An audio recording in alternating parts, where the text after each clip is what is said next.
નીકળે. પછી આમાંથી ધીમે ધીમે 2-3 રીલ્સ જોઈને એમાંથી યાદ આવ્યું કે આપણી લાઈફમાં આપણી આજુબાજુ થાય એને ધ્યાન રાખીએ ને તોય કોમેડી નીકળે. પહેલા તો એવું થયું હતું કે આજુબાજુની લાઈફમાં કોને ધ્યાન રાખવું, એટલે સૌથી પહેલા આપણે શું હોય કે આજુબાજુના 5 જણાને આપણે યાદ રાખીએ, 5 દોસ્તાર કે 6 દોસ્તાર, કોલેજના હોય, સ્કૂલના હોય, ટ્યુશનના હોય, અલગ અલગ જગ્યાના. એમાં એક રીલ આવી ને તો એમાંથી એ રીલ્સ પરથી મને એવું યાદ આવ્યું, લગભગ બધાય જોઈએ છે. આ 2-4 જણા આગળ તમે વડીલ છો એમાંથી નહીં જોયું છે. એક રીલ આવે છે જેમાં એક છોકરી હોય વેસુની, બીજી હોય વરાછાની, બીજી મોટા વરાછાની, ત્રીજી કતારગામની, પછી આવે બબાર, સંજય દત્ત આવે, પછી એક બીજું આવે. આપણા ગ્રુપમાં ગમે એના બધાના આપણા ગ્રુપમાં જોઈએ ને તો આપણા 5 દોસ્તાર એવા છે કે જેને આપણે કહી શકતા હોય કે આ 5 છે. એક હોય લફરાળો, બીજો હોય કે ગમે ત્યાં બાકાજીકી કરતો હોય, ત્રીજો હોય જે ભણવામાં આગળ હોય, ચોથો હોય એ અલગ અલગ દિશામાં ખબર નહીં ક્યાં ભટકતો હોય, ચોથો હોય થોડોક વધારે પડતો બધેને હારે રાખવા વાળો. આવા કિસ્સાઓ ઘણા બધા છે દોસ્તારોના, થોડાક શેર કરું છું. બધાને તારક મહેતા નથી મળતા, બધાને અલગ અલગ મળે છે. તો આવો કિસ્સો શરૂઆતમાં થયો તો જ્યારે સ્કૂલમાં હતા ને ત્યારે અમે ક્લાસમાં બેઠા હોય ને કેમેસ્ટ્રીનો લેક્ચર ચાલુ હતો.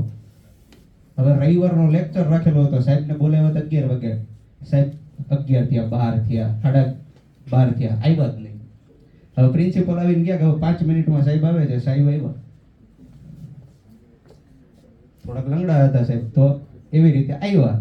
આવીને સાહેબ હજી તો ઉપર ચેપ્ટરનું નામ લખી રહ્યા, પ્રિન્સિપલ લઈને વયા ગયા, તમે 5 મિનિટ ઓફિસમાં આવો. હવે સાહેબ ઓફિસમાંથી આવીને પાછા આવ્યા, તમે બધા અવાજ કરતા હતા, બેઠા હતા. હવે બેઠા હતા અમે બધા અવાજ કરતા હોય તો સાહેબે શું કર્યું કે આવીને બધાને શાંત રાખે. શિક્ષક હોય શાંત રાખે. શાંત રાખતા હતા ને હવે મારા મોઢામાંથી એવું નીકળ્યું કે સાહેબ તમે ઓફિસમાં ગાંઠિયા ખાઈને આવ્યા છો, અમે સવારના ભૂખ્યા બેઠા 8 વાગ્યા.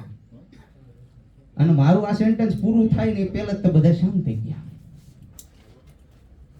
હવે આવી સિચ્યુએશનમાં કેવું થાય, આ આપણા સાહેબ છે એમને ખબર છે કે જે વાહે બેઠો હોય, હમણાં અહીંયા 5 આપણે બેઠા હતા, એમ ને 2 ને 3 જે ટપક આવતી હતી, એવી સિચ્યુએશનમાં કેવા હાસ્ય થાય એ બધાને ખબર છે.